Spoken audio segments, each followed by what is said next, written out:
Hey everyone, it is Jess and welcome back to my channel. A very happy Christmas Eve to you all. I hope you are having a lovely day, or if your day is just starting, then I hope you have some really nice plans lined up.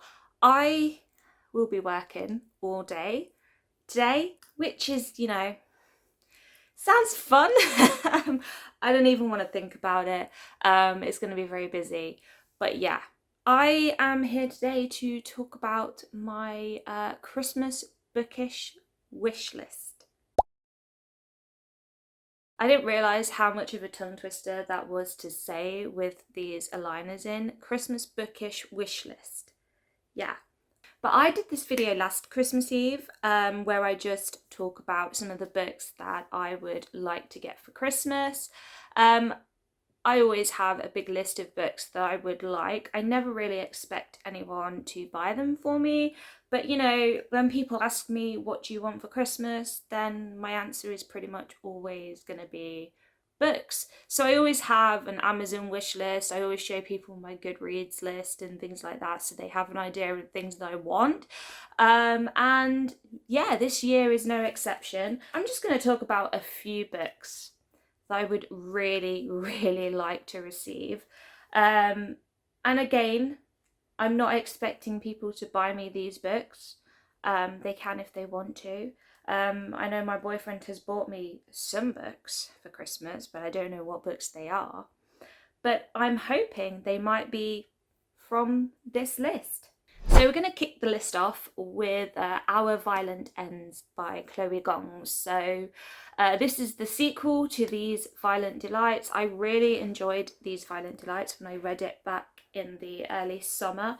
It is a Romeo and Juliet retelling set in Shanghai, China in the 1940s. So it's a very interesting concept. It has some fantasy elements to it as well.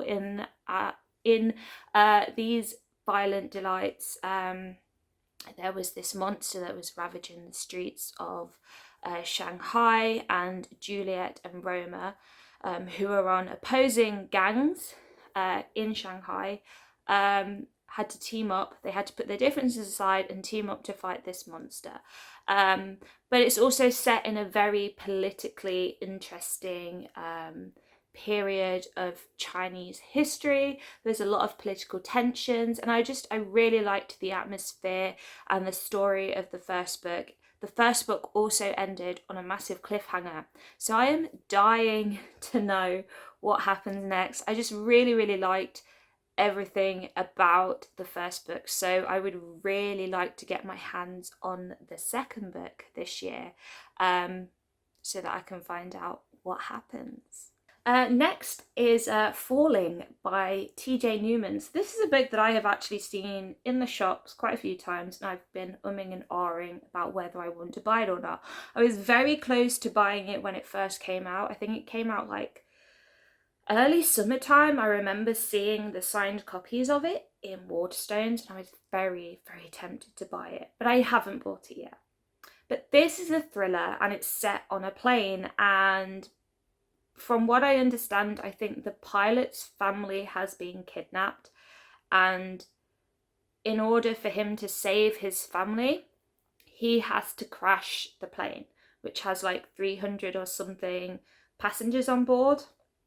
So it sounds like a really interesting story. It sounds like it would be very tense, something I would definitely enjoy. I love my tense and scary thrillers. This is a very scary situation that you wouldn't want to find yourself in. So yeah, I would really like to read this one soon.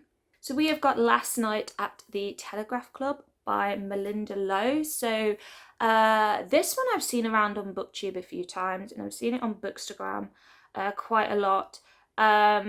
It's only recently come out within the last like 6 months or so, I think.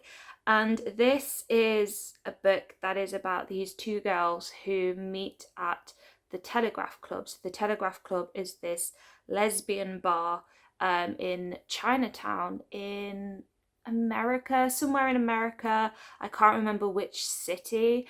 And And it's also set in 1954. So again, it's another very interesting period of history, and homophobia was very prevalent in America during that time. And yeah, it would be very interesting to read, because it's not a period of history that I know tons about. I don't read a lot of books set in America in the 1950s and 60s and all of that. But it kind of reminds me a little bit of Ziggy Stardust and Me. That had a very similar kind of theme about a young boy who was gay, and it was set in 1973 in America, and there was a lot of political tensions and a lot of things to do with homophobia and how that affected people. So yeah, I would be really interested in this one. I think it's got an element of mystery to it as well. I might be wrong. I'm getting massive mystery vibes from the cover anyway. So yeah, I'd love to see what that one's all about. And then we've got You by Caroline Kepnes, and also the other books, which I can't remember the name of. I think it's like Dead Bodies, and then You Love Me. I might be wrong, but I'll put them up here anyway.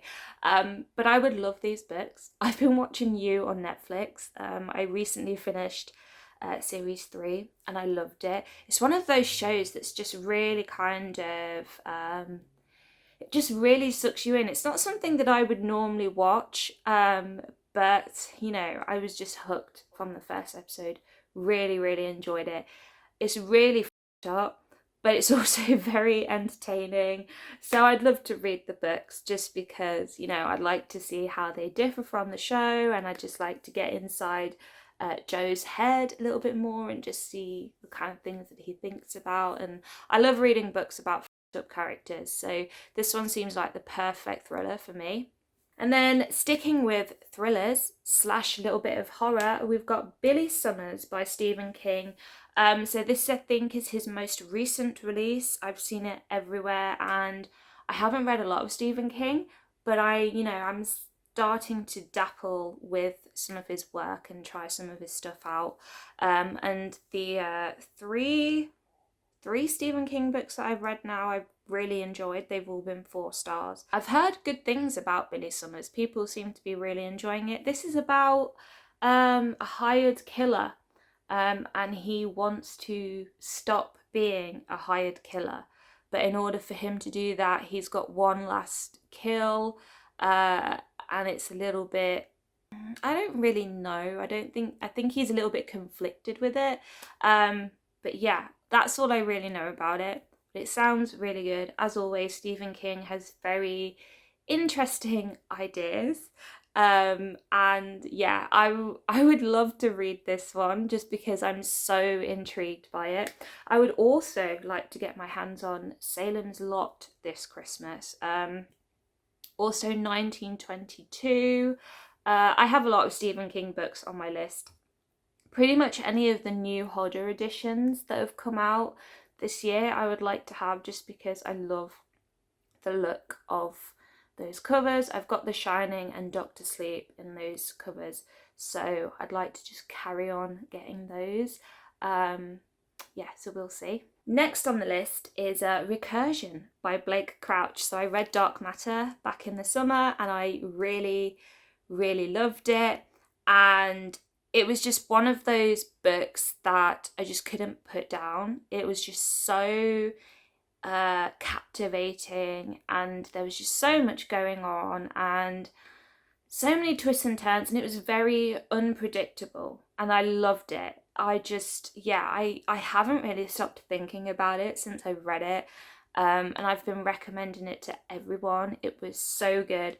So Recursion is another sci-fi thriller, and I read earlier that it's based around this kind of, what is it, like false memory thing? I can't remember the name of it, but it had a very similar concept to Dark Matter, and it's basically this thing that is just kind of like ravaging people, and it makes them really poorly, and there's people there that try and solve it.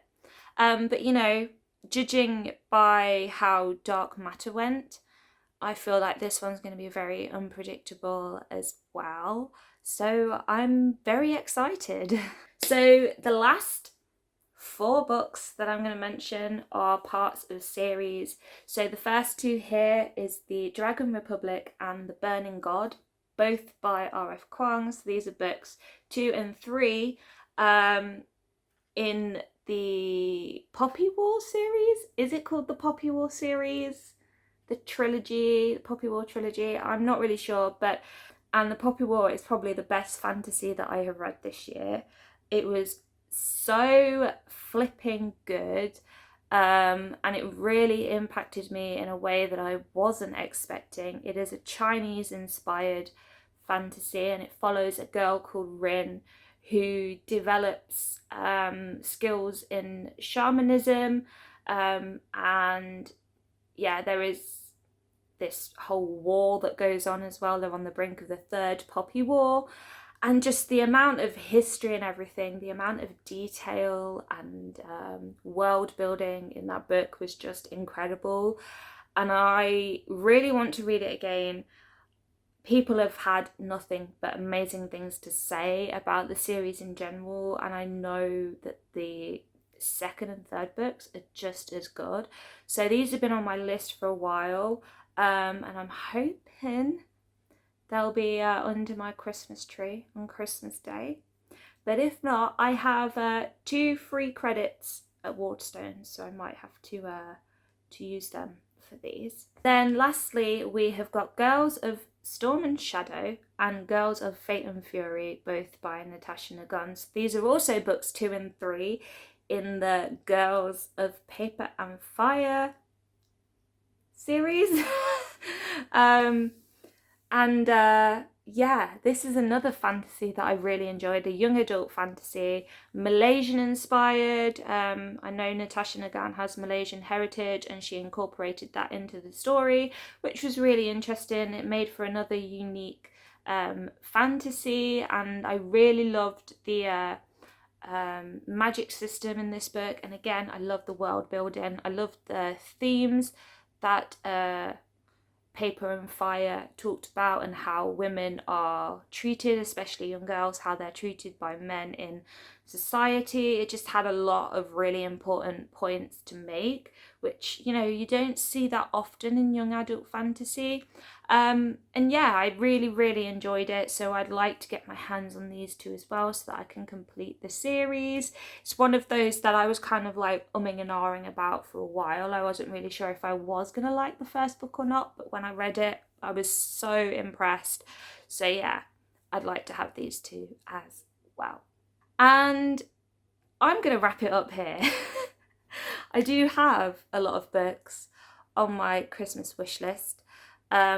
And I could be here all day talking about them, but you know, these are the ones that I'm really excited for. These are the ones that I really hope I get. But again, I'm not expecting people to get me them. I am grateful for whatever I receive at Christmas. And just remember that Christmas isn't about the gifts and the food and everything. Christmas is about, you know, spending time with your loved ones, especially during these tough times. You know, there is nothing more important right now than being with your family as much as possible